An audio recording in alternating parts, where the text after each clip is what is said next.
Bonjour à tous, bienvenue à ce nouveau webinaire des mercredis produits sur lequel nous faisions un zoom sur des fonctionnalités de l'ERP et du CRM. Alors aujourd'hui, nous allons parler de la nouvelle sous-traitance industrielle dans la partie ERP et les modules industrie. Je peux passer au slide suivant. Oui. Je suis accompagné de Grégory qui va se présenter. Alors, il a déjà fait plusieurs webinaires l'année dernière, mais c'est l'occasion de te représenter une nouvelle fois. Ouais. Bonjour à tous et à tous. Donc Grégory, je suis product manager industrie chez Divalto depuis plus de 2 ans maintenant. Et un petit parcours beaucoup dans la fonction de supply chain en tant que responsable Ordoa Pro, responsable de la planification. Et donc rejoins les équipes de Divalto en tant que product manager depuis 2 ans. Voilà. Et donc moi-même, Christian Dino, je suis DCPO chez Divalto depuis plus d'une dizaine d'années. Donc c'est un acronyme pour grosso modo dire directeur produit adjoint à Jean-Pierre Fernandez, qui est notre directeur R&D. Au sommaire, nous allons avoir plusieurs points aujourd'hui pour à peu près 1 heure de présentation. On va reparler des enjeux de la sous-traitance, plus précisément, Grégory va le faire, parler de l'historique sous-traitance, des innovations, de l'impact, et surtout, il fera une démonstration directement sur son poste de travail de ces différentes fonctionnalités. On vous précisera également dans quelle version sont disponibles les fonctionnalités qu'on vous présente aujourd'hui. N'hésitez pas à utiliser à tout moment l'outil question qui est sur le côté. Moi, je regarderai cette partie-là et puis soit je répondrai directement dans l'outil question, soit je poserai en live la question à Grégory lorsqu'elle arrive. Et on ménagera quand même un petit temps à la fin, une dizaine de minutes, pour de nouveau des questions de votre part par rapport à ce sujet. Je vous remercie et puis sans plus attendre, Grégory, je te laisse la main. Ok, parfait. Donc, la sous-traitance industrielle. Alors, juste un petit rappel ce que c'est la sous-traitance industrielle. Et pourquoi est-ce qu'on sous-traite aujourd'hui?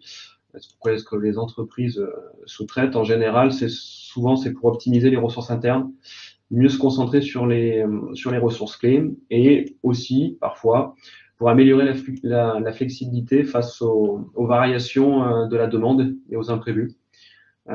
Vous avez des soudeurs en interne, il y a une grosse charge qui arrive, vous devez sous-traiter. Et dans ce cas-là, on fait appel à la sous-traitance industrielle et il faut avoir des outils pour pouvoir suivre cette sous-traitance, pouvoir en permanence savoir où est-ce que sont mes encours, où est-ce que sont mes composants, qu'est-ce que j'ai encore à faire, qu'est-ce qui est encore à faire chez mon sous-traitant.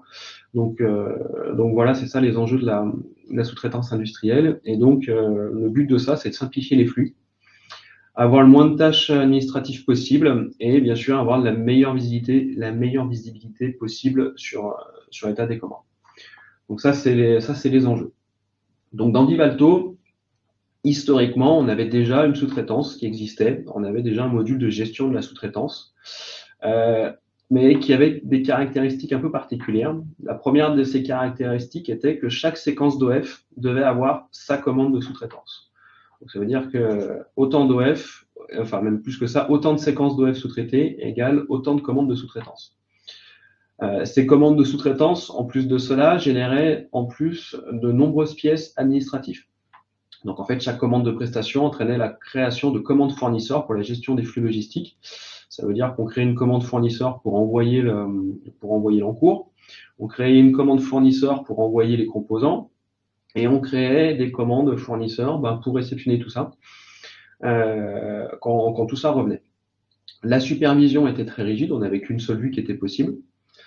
Ça veut dire qu'on avait un superviseur vraiment rigide. Et les conséquences de tout ça, c'est que ça rendait la gestion lourde et avec la conséquence d'avoir des risques accrus d'erreurs, voire des retards, puisque on pouvait passer à côté de certaines choses. Donc suite à ce constat-là, dans la version 10.11, donc ça veut dire la version précédente à celle qui est sortie cette année, on a apporté plusieurs choses. Tout d'abord, on est passé sur un superviseur de sous-traitance amélioré. Ça veut dire quoi? Ça veut dire qu'on a une vue consolidée beaucoup plus intuitive et un suivi temps réel qui est beaucoup plus visuel. On a aussi une plus grande flexibilité dans la présentation des données et dans leur exploitation. On peut faire beaucoup plus de choses sur ce nouveau superviseur que ce qui était possible avec l'ancien. On peut maintenant aussi regrouper les prestations. Ça veut dire quoi? Ça veut dire qu'on peut fusionner sur une seule et même commande plusieurs ordres de fabrication, enfin plusieurs séquences d'ordres de fabrication. Et on est venu aussi réduire les pièces administratives. C'est-à-dire quoi? Là où auparavant, on faisait des pièces fournisseurs pour gérer les flux logistiques, ce que je vous ai dit, pour envoyer les encours, pour envoyer les composants. Là, on va passer sur des pièces internes, ce qui fait que on va éviter de polluer l'explorateur de commande fournisseur avec ces flux logistiques. On va garder que la commande de prestation et on ne va plus avoir la gestion du flux logistique avec ces pièces-là. On va passer sur des pièces internes. On va aussi gagner de la flexibilité sur la modification en masse. On va pouvoir facilement changer de fournisseur pour une prestation qui était prévue chez un fournisseur. Si on veut envoyer cette prestation chez un autre fournisseur, parce que ce fournisseur, il est surchargé, parce qu'il ne peut pas prendre ces nouvelles commandes, on va pouvoir facilement basculer ces commandes vers le nouveau fournisseur. Et au niveau des flux logistiques, on a rajouté la possibilité de gérer des bons de préparation pour les envois. Donc ça, c'est une nouveauté.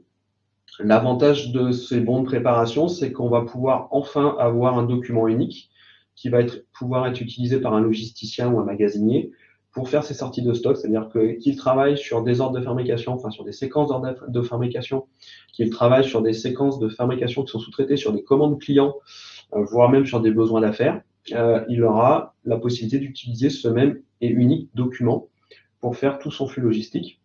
Et on a aussi enchaîné, on a fait un enchaînement automatique de certaines opérations, comme par exemple, si votre séquence sous-traitée, c'est la dernière de votre ordre de fabrication, et on va pouvoir enchaîner directement sur la fin de cycle pour faire la mise en stock de ce composant.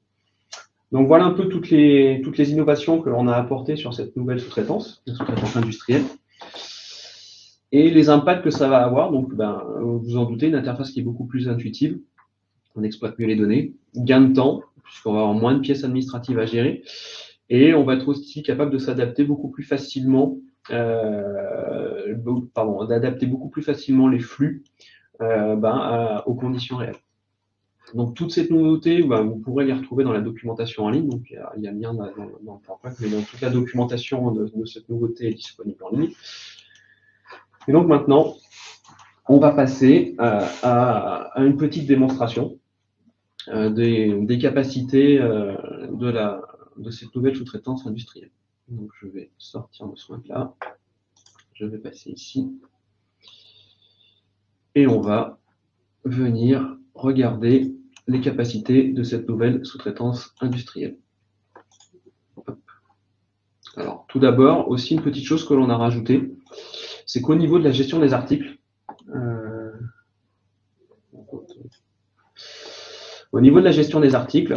on a fait en sorte, que ça soit dans la vue, dans la vue classique ou dans la vue historique, de pouvoir facilement visualiser si une gamme a des séquences sous-traitées. Donc là, on peut voir que avec la petite pastille bleue là sur cette icône-là, on voit qu'on a une séquence sous-traitée. Donc on a la petite info bulle qui apparaît, nomenclature avec séquence sous-traitée, alors qu'ici on sait juste que c'est une nomenclature avec gamme. Donc visuellement, on a l'information ici directement. On retrouve cette information aussi au niveau de la nomenclature et gamme, c'est-à-dire que ici, on va avoir la même information qui remonte puisque c'est la même icône qui est reconnue, et on a aussi cette information sur l'entête. Donc ici, on voit qu'il y a une séquence sous-traitée. On le retrouve aussi au niveau des composants, c'est-à-dire que si j'ai des composants qui sont des semi-finis, comme celui-ci par exemple, je vais choisir un autre, comme celui-ci ici, on va retrouver l'information comme quoi il y a des composants qui sont sous-traités sur cette nomenclature.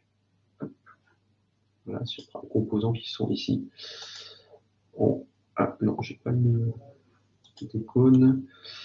Est-ce que c'est parce que je ne l'affiche pas? Ah non, c'est dans les pardon.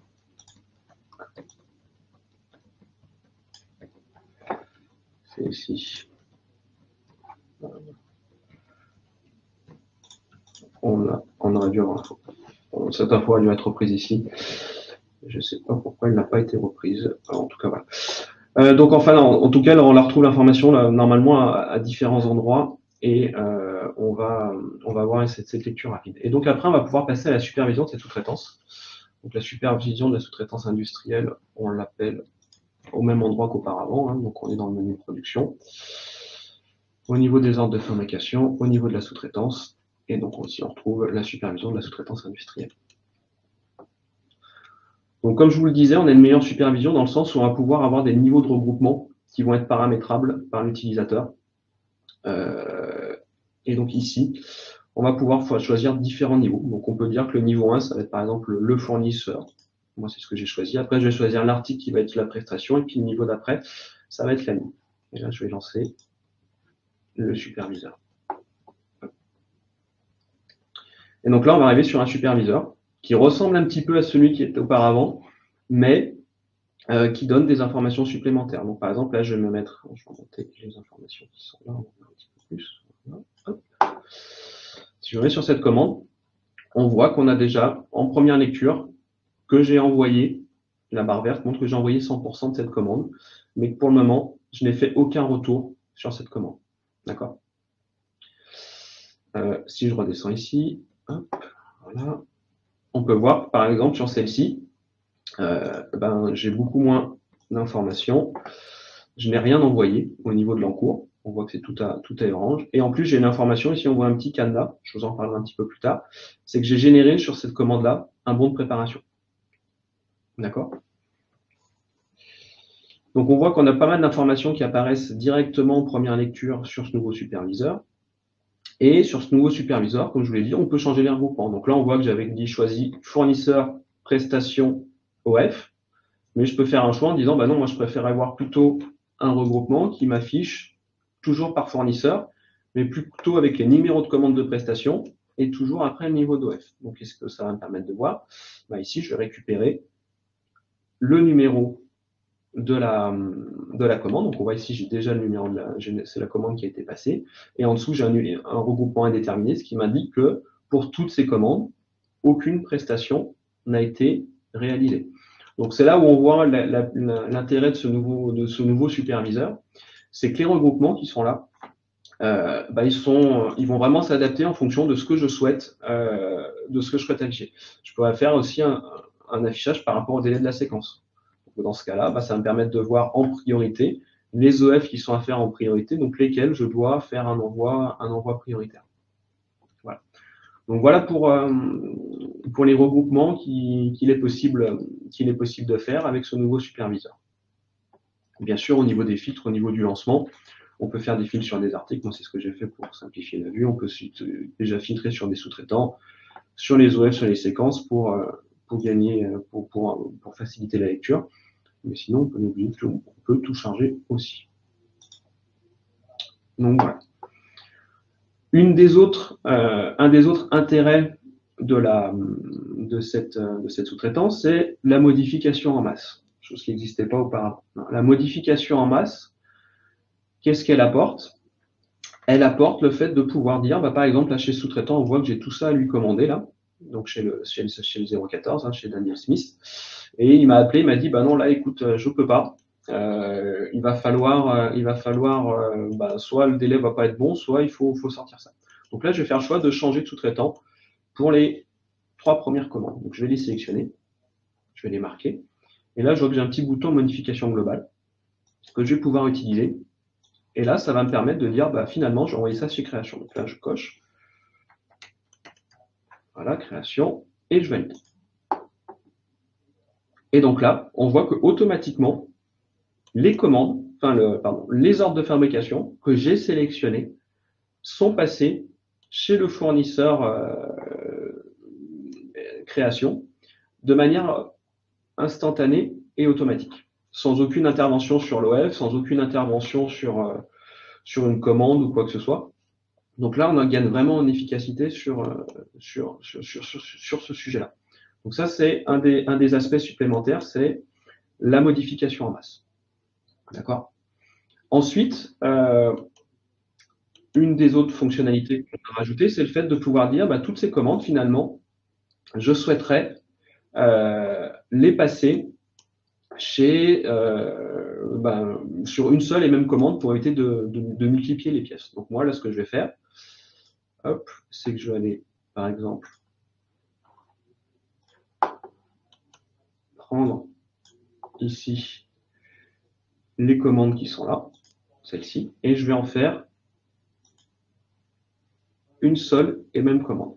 Donc là, je fais F5, je les marque, et je vais générer une commande. Hop.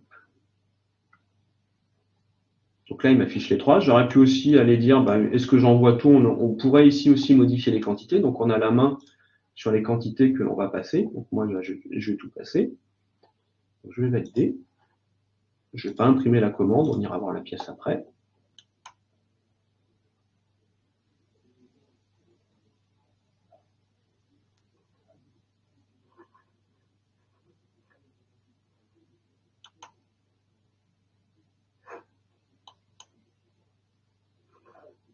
Donc là, la commande, elle a été générée. Et donc là, si je descends ici, je retrouve bien la commande qui a été gérée, la 120-945. Et bien sûr, j'ai la possibilité d'aller consulter la commande de prestation. Donc là, on voit que j'ai la commande de prestation et d'aller la consulter. Et là, on va voir que sur cette commande, je retrouve bien mes trois prestations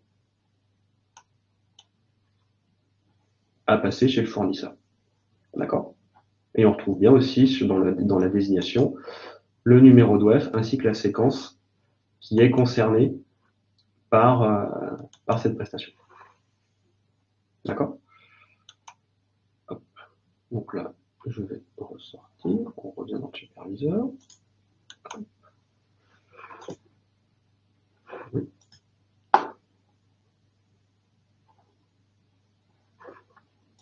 Qu'est-ce que j'ai fait?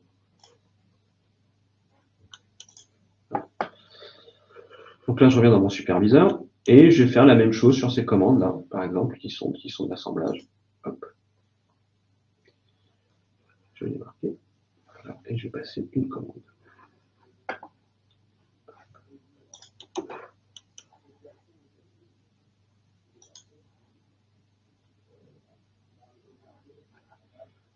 Voilà. Et je ne l'ai pas fait par clic droit.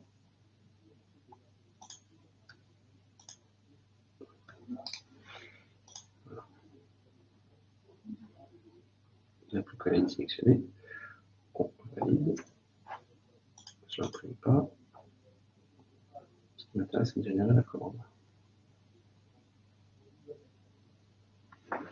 Alors, en attendant qu'il arrive à la commande, il y avait une question sur la version. Alors, ce qu'on vous montre ici, déjà d'une, on est dans la nouvelle ergonomie de Divalto One, hein, sur les nouvelles offres qui sont sorties l'année dernière. Mais bien évidemment, vous pouvez avoir ça sur votre plateforme ERP. Il faut pour ça basculer en 10.11 et ça, pour le coup, il faut vous rapprocher, enfin en 10.11 ou 10.12 pour le coup, puisque la 10.12 est maintenant sortie. Et il faut vous rapprocher en fait de votre partenaire qui vous suit au niveau de l'implémentation de votre ERP en interne, et puis aussi vérifier en fait quelle version, enfin quelle gamme de logiciels ou quelle édition du logiciel ERP Divalto vous avez bien évidemment. Alors, comme je vous disais aussi, on a généré toutes les commandes pour gérer le flux logistique, que ce soit de l'encours ou des matières, d'accord? Et on voit que ces commandes, si je vais voir la commande qui existe ici, ce sont des commandes internes. Donc là, un des avantages, c'est comme je vous l'ai dit, c'est que l'on a plus de pièces fournisseurs qui sont générées pour gérer ces flux-là. Donc l'intérêt, c'est que quand je regarde mon explorateur de commandes fournisseurs, si je vais voir mes commandes fournisseurs ici, explorateur de commandes, dans l'ancien temps, je me serais retrouvé avec toutes les pièces fournisseurs. Si je regarde les dates, là, je fais un classement par date. Voilà. On voit que j'ai que les commandes que j'ai générées ce matin. Je me retrouve qu'avec les commandes de prestation. à aucun moment, je n'ai des commandes qui sont générées. Donc, ça veut dire que quand ma prestation sera terminée, je ne vais pas me retrouver dans cette visualisation-là avec des commandes qui vont rester juste à l'état de BL parce que j'aurais fait mes flux logistiques. On est vraiment passé maintenant sur des pièces internes, ce qui fait que elles ne sont pas mélangées avec le reste et ça apporte beaucoup plus de visibilité sur les commandes en cours qui restent encore à livrer ou à facturer, puisque forcément ces pièces-là n'engendraient pas de facture. On s'arrêtait au BL. Donc, comme on s'arrêtait au BL, on se retrouvait avec tout un tas de BL qui traînaient ou des commandes qui pouvaient polluer un peu la lecture de l'explorateur de commandes fournisseurs. Donc ça, c'est aussi un des aspects. Ensuite, pour la gestion du flux, là, on est resté assez classique, c'est-à-dire qu'au niveau de la gestion du flux, eh bien, on va... Pour la gestion du flux, on retrouve les mêmes fonctionnalités, c'est-à-dire qu'on va pouvoir faire le clic droit et faire les envois en sous-traitance. Et là, au niveau des envois en sous-traitance, donc là, j'envoie un seul OF. Donc, on voit qu'on va envoyer à la fois et l'encours et on envoie à la fois l'encours et les composants. Et bien, si je valide, automatiquement, les pièces vont être envoyées via la méthode d'envoi classique. Et là, on va voir qu'il y a des régularisations de stock qui sont faites. L'intérêt des régularisations de stock, c'est que si maintenant, donc on voit que j'ai envoyé que 50%, parce que je ne devais pas avoir la totalité, tout ce qui était nécessaire. Mais l'intérêt, c'est que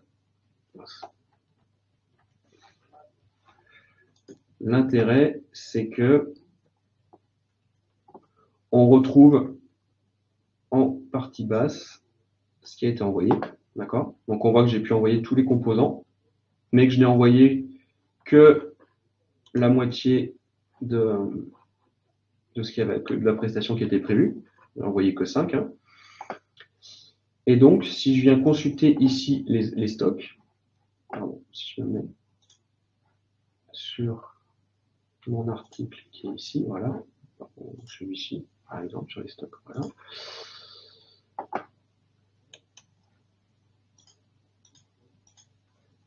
Non. Envoyer.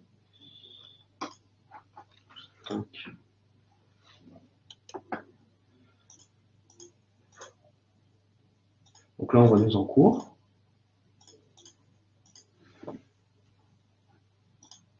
Alors, j'ai dû le côté quelque part, parce que si je regarde ici, sur la matière de la plaque, c'est ici que j'ai envoyé hier, où j'avais fait l'envoi ce matin, on voit bien qu'ici, mon encours, il est bien parti chez mon fournisseur. Et on voit chez quel fournisseur il a été envoyé. D'accord?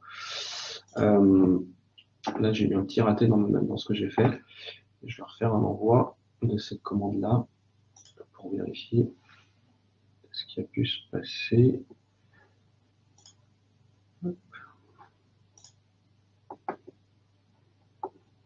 Voilà.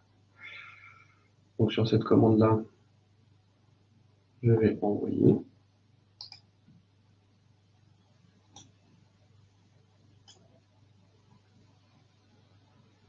Envoi. Là, les quantités que j'envoie, c'est bien 10, 10 et 20. Est-ce que j'ai le stock? C'est peut-être là où j'ai pas vérifié si j'avais le stock. Est-ce que j'ai tout pour voir? Stock interne. J'ai bien 15, donc j'ai bien suffisamment pour envoyer. Et là, normalement, les moteurs, je les ai aussi. J'en ai 40. Et j'ai ce qu'il faut. Stock interne. Ah, mais c'est mon stock réservé qui ne peut être réservé sur les bombes.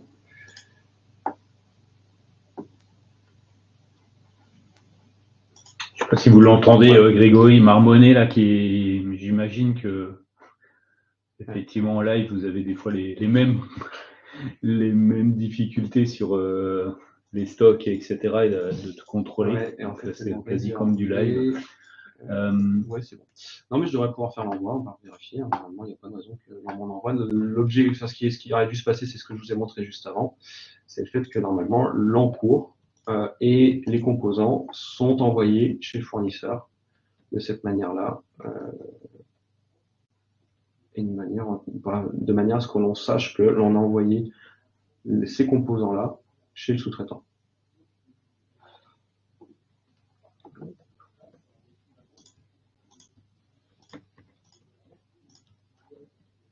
On va voir ça. Donc là, le panier. J'aimerais bien vérifier pourquoi le stock n'a pas été transféré. Bon. Ah si, voilà. Donc là, on voit qu'il a bien été transféré. C'est ce que je voulais avoir. Donc là, on voit qu'on a bien envoyé chez le fournisseur nos composants. Et on a instantanément, dans notre visualisation de stock, on en avait 80 tout à l'heure. On en a plus que 60 chez nous et on en a bien 20 qui sont partis chez notre fournisseur qui fait la prestation. D'accord. Donc ça, c'est cette vue-là. Et un des autres moyens d'envoyer le stock, c'est ce que je vous disais, c'est le bon de préparation. Donc là, on va dire que c'est plus l'approvisionneur qui dirait je gère les envois. Mais si on dit c'est pas l'approvisionneur qui gère les envois, mais plutôt comment ça s'appelle un magasinier, dans ce cas-là, on va plutôt passer par le bon de préparation. Donc le bon de préparation, on peut le générer directement depuis je me souviens plus, c'est celle-ci, je crois que j'ai passé avec un bon de préparation. C'est bien d'avoir des grands écrans. Non, c'est pas celle-ci que j'ai fait avec un bon de préparation. C'est laquelle que j'ai faite? Ça doit être celle-ci, alors peut-être. Voilà. Ouais, non plus. Bon, ouais. C'est pas très grave. Je vais générer un bon de préparation sur une autre commande. Donc, sur celle-ci, par exemple.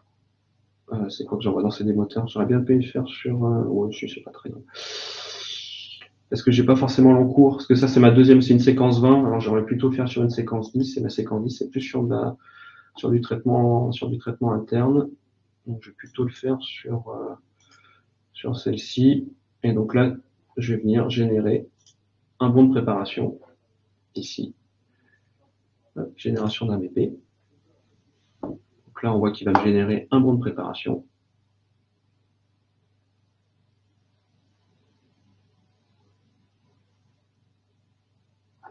Voilà, donc il est généré ici. Donc là, on voit qu'on envoie uniquement le ventilateur, enfin l'encours. Et en envoyant l'encours, en validant cet envoi, on va pouvoir ainsi envoyer notre sous-traitance chez notre fournisseur via la gestion des bons de préparation.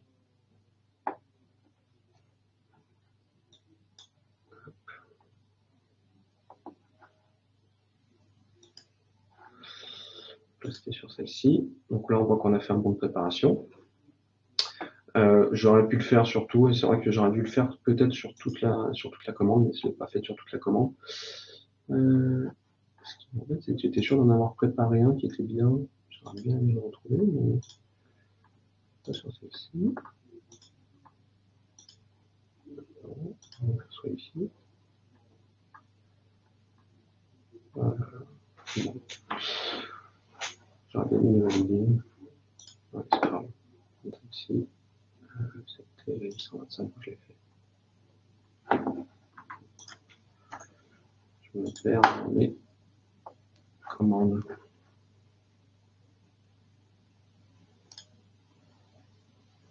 Allô. Voilà. C'est celle-ci. Donc là, je peux aller sur mon bon de préparation.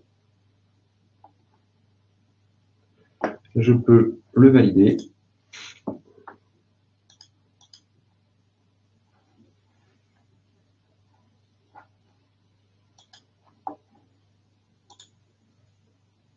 Allez.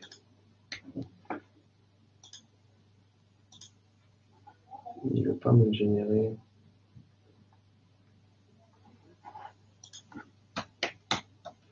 Je vais le chercher directement. Il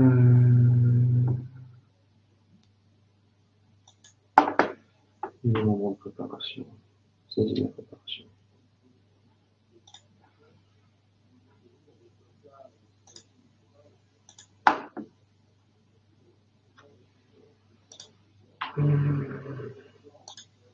Donc moi je marque les internes qui sont ici.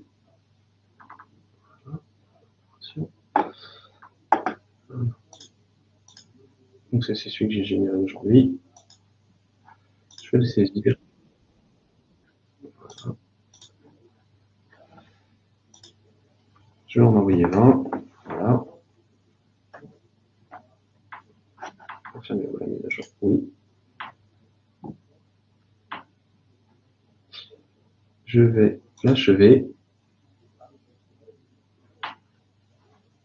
Donc là, il me dit qu'il y a un BL de transit et je vais le valider. Parce que j'ai décidé de passer par les deux étapes.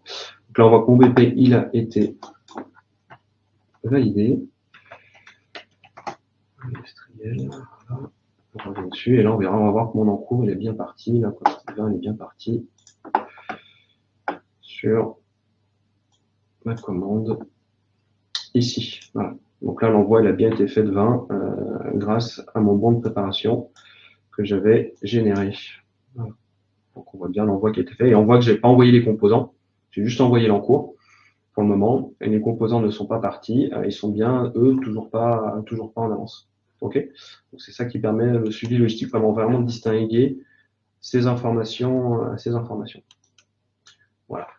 Une des dernières choses que je voulais vous montrer, c'était l'enchaînement avec l'automatisation, enfin l'enchaînement automatique de certains flux logistiques, notamment à la fin de cycle. Donc là, je vais me mettre avec article de prestation, délai de séquence, on va plutôt mettre le numéro d'OF. Voilà, donc je change la visualisation. Voilà. Hop. Je vais envoyer les 65 qui sont ici. Donc là, on va faire génération de la commande, très rapide. Voilà. On valide. Donc ça ne m'intéresse pas. Voilà, donc la commande, elle vient d'être générée. Je vais faire l'envoi.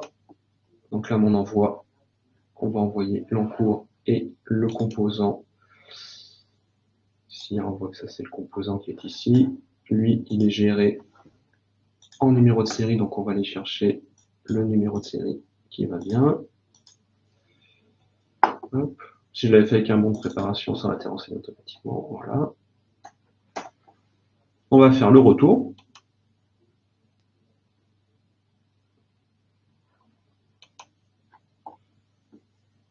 Voilà. Donc l'envoi, il a été fait. On va valider le retour. Et donc là, comme je vais retourner la totalité, automatiquement, il va me faire comment ça s'appelle,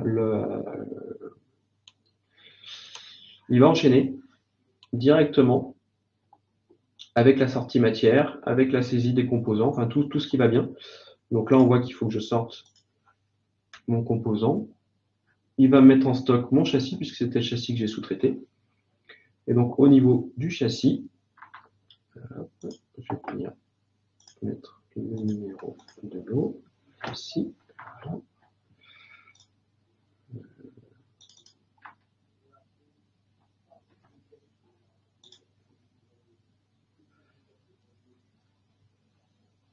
Et donc là, normalement, la commande, donc là, on a le retour qui se fait avec tous les documents qui s'impriment.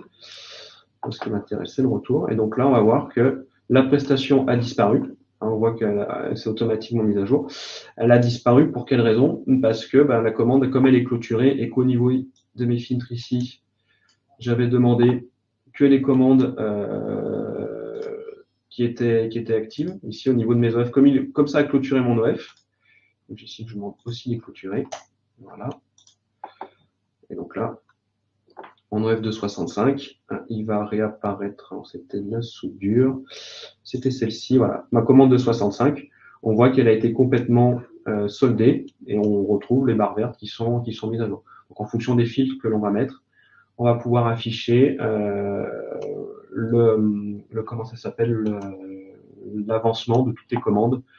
En retour, si on fait du partiel, on verra forcément la barre avancer petit à petit. Qu'est-ce qu'on a envoyé? Est-ce qu'on a tout envoyé? Pas encore tout envoyé. qu'est-ce qui reste, enfin, voilà. Donc c'est vraiment ce suivi qui est amélioré, et bien sûr avec derrière le détail de tous les mouvements qui ont été faits, toutes les pièces internes qui ont été gérées. Donc tous ces mouvements-là sont transparents.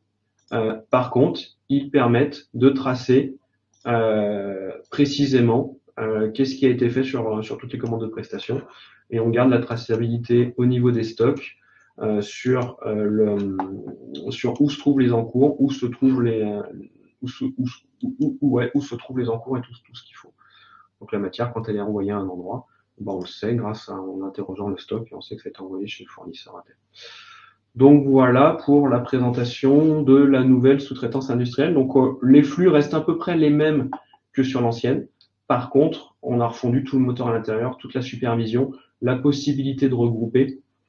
Et donc si je repasse sur Alors j'ai une petite question. Oui. Est-il possible d'envoyer les encours et les composants dans un même BP? Oui. Pour plusieurs présentations, plusieurs commandes? Alors, c'est-à-dire que le souhait, ça serait de regrouper. Alors, si c'est le souhait de regrouper plusieurs, comment dire, on aura sur le même BP les encours, enfin l'article d'encours et les composants. Par contre, il y en aura un par ordre de fabrication. On est resté sur cette mécanique de un BP par ordre de fabrication. On n'a pas encore regroupé tous les BP sur, enfin si on a fait une seule commande avec plusieurs séquences, on n'a pas qu'un seul BP, on a autant de BP que de séquences. On n'a pas regroupé tous les composants sur un seul BP, même si on a regroupé sur une seule commande de prestation toutes ces séquences d'OF. La question, elle s'est posée. Ça fait partie des réflexions que moi j'ai encore, de l'intérêt ou pas de regrouper sur un seul BP. C'est des choses, enfin voilà, votre retour il m'intéresse. Donc si la question a été posée, je pense que c'est parce que il y a un intérêt.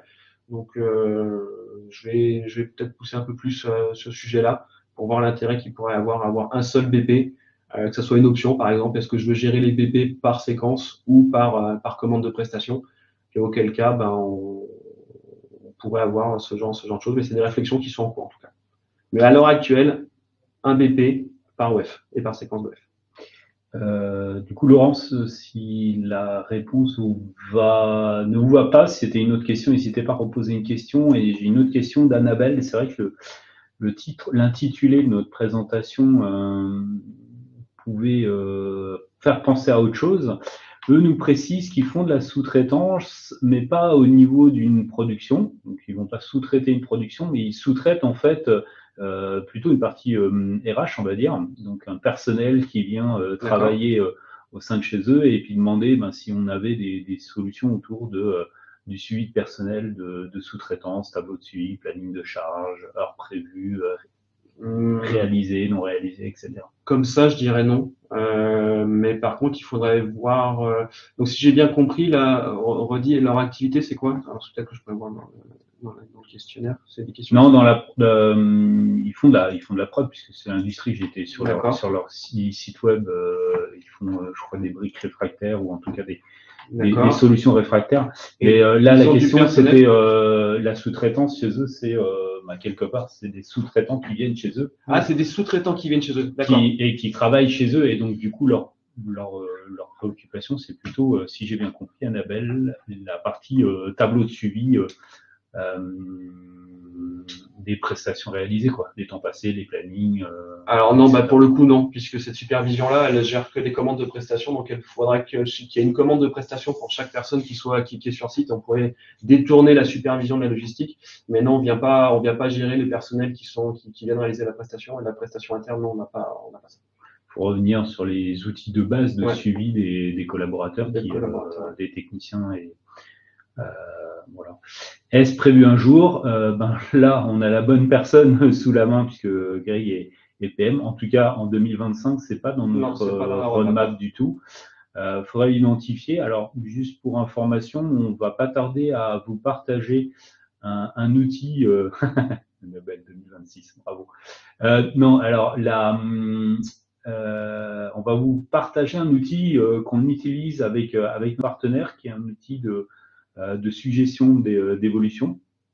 Et c'est au travers de cet outil-là que vous pourrez nous pousser des idées d'évolution sur notre offre ERP et l'offre CRM. On peut également en parler lors des rencontres clients et échanger autour de ça. Et puis, pour peu qu'il y ait plusieurs demandes, on étudiera la faisabilité. Pour l'instant, c'est pas identifié. Mais en tout cas, n'hésitez pas à nous remonter ça. Et puis dans le questionnaire qui va partir juste après de satisfaction de ce webinaire, je crois qu'il y a une zone aussi dans laquelle vous pouvez mettre des commentaires et nous, on créera les suggestions en attendant que vous ayez accès à cette plateforme. Donc je vais laisser pour le coup Greg finir sur les bénéfices, mais si vous avez encore des questions, n'hésitez pas à les pousser dans le chat. Les autres, j'ai répondu directement. Hein.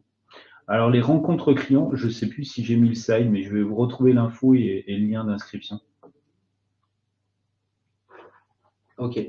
Donc, au niveau des bénéfices, donc la supervision, la réduction de tout ce qui est pièces, la réduction des pièces qui sont générées. On a vraiment un gain là-dessus, donc forcément, c'est intéressant. La flexibilité, la modification en masse, la possibilité de s'attacher aux bons de préparation existants, pour avoir un seul document unique pour les magasiniers. Et je reviens bien dessus sur la supervision, où là, vous avez un outil de supervision qui permet vraiment de regarder commande par commande, par article, enfin vraiment la vue qui est adaptée au moment où vous en avez besoin et qui s'adapte à vos besoins. Donc voilà. Est-ce que tu veux terminer sur les replays? Oui, je vais en parler. Je vais juste en profiter pour pas évident parce que tu cherches les dates des... J'ai en même temps l'écran qui s'affiche. Je vous ai retrouvé les dates en fait. Hein. Donc en fait, ça va être les 25-26 mars. Alors 25 mars à Strasbourg, 26 mars à Lyon, 1er avril à Nantes et 2 avril à Paris. Voilà. Ça, de toute façon, on va vous pousser. Vous avez dû recevoir peut-être déjà des liens d'inscription, sinon on vous les repoussera directement. Donc, je rappelle, donc c'est 25-26 mars pour Strasbourg-Lyon et Nantes-Paris, c'est le 1er et 2 avril. Et donc sur les replays, pareil, on vous renverra en fait un lien vers cette page-là, mais vous pouvez y accéder assez facilement en allant sur YouTube. Et en tapant Divalto, vous tomberez en fait sur une chaîne qui met en replay tous ces webinaires qu'on fait les mercredis avec les PM pour zoomer sur des fonctionnalités déjà sorties de notre ERP. Donc voilà. L'idée, c'est de vous faire connaître des fonctionnalités qui sont peut-être pas encore dans votre version ou qui sont déjà dans la version que vous utilisez, mais que vous n'avez pas pris le temps d'investir et d'en discuter avec votre partenaire intégrateur. Voilà. Donc, alors je crois que le prochain sujet, je crois qu'on reparle du cut-off avec la finance. Je n'ai pas mis le slide là parce que on va vous refaire un envoi avec les prochaines dates. Hein. Donc ça se fera avec Benjamin pour le coup au mois de février. Ah oui, il y a une question que j'ai pas vu passer de Catherine. Comment se fait le lien avec WMS? Est-ce qu'il y a un lien avec WMS? Non, il n'y a pas de lien de WMS. Pareil, ça fait partie des choses entre guillemets pas de la V2, mais des prochaines évolutions de ce module-là. C'est qu'aujourd'hui, il n'est pas encore compatible avec le WMS. C'est-à-dire que la WMS prod, tel qu'on l'appelle le WMS prod, cette supervision n'est pas encore compatible à WMS prod. Mais ça fait partie pour le coup des choses que l'on étudie et je pense que dans une V2, des choses qu'on rendra compatibles. D'accord, très bien. Alors, je repasse vite fait dans les questions pour voir si j'en ai pas loupé. C'est le moment d'en reposer. Il nous reste un petit peu de temps. Voilà. De toute façon, le principal conseil que je peux vous donner, c'est d'aller quelque part. Je vais juste refaire le lien. Je vais vous le renvoyer, puisque je l'avais envoyé dans le lien, mais je vous l'ai envoyé directement. C'est d'aller lire en fait cette documentation en ligne. Hop, je vais vous remettre documentation. Ça va apparaître en grand sur l'écran normalement. Oui, j'avais normalement. Ouais. Et dans le PPT qui vous sera également transmis.